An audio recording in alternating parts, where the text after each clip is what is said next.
தூத்துக்குடியில் 4 வழித்தடங்களில் புதிய பேருந்துகளை அமைச்சர் கீதா ஜீவன் கொடியசைத்து தொடங்கி வைத்தார்.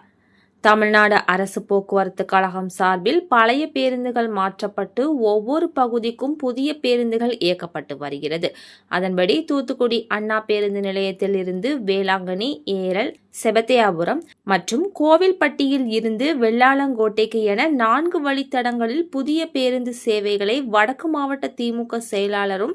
சமூக நலன் மற்றும் மகளிர் உரிமைத்துறை அமைச்சருமான கீதா ஜீவன் கொடியசைத்து துவங்கி வைத்தார். நிகழ்ச்சியில் போக்குவரத்து கழக மேலாளர்கள் ரமேஷ் பாபு, ரமேஷ் கார்த்திக், ஜெகநாதன், ஆல்வின், முத்துக்குமார், மாநகர திமுக செயலாளர் ஆனந்தசேகரன், மண்டல தலைவர் கலைச்செல்வி, பகுதி செயலாளர்கள் ரவீந்திரன், ஜெயக்குமார், பொதுக்குழு உறுப்பினர் கஸ்தூரி தங்கம், மாவட்ட மகளிர் அணி அமைப்பாளர் கவிதா தேவி, மாநகர இலக்கிய அணி அமைப்பாளர் ஜீவன் ஜேக்கப், மாநகர இளைஞர் அணி அமைப்பாளர் அருண் சுந்தர், மாநகர தொழிலாளர் அணி அமைப்பாளர் முருக இசக்கி, மாவட்ட மருத்துவர் அணி தலைவர் அருண்குமார், மாவட்ட தகவல் தொழில்நுட்ப அணி துணை அமைப்பாளர் அருணாதேவி, மாமன்ற உறுப்பினர்கள் ஜெயசீலி, நாகேஸ்வரி, கந்தசாமி, வட்ட செயலாளர்கள் கதிரேசன், பாலகுருசாமி, தோமுச தொழிற்சங்க பொருளாளர் முருகன், நிர்வாகிகள் கருப்பசாமி, சந்திரசேகர், லிங்கசாமி, முருகன், மனோகரவேல், உலகநாதன், நாகராஜன், முத்துராஜ்,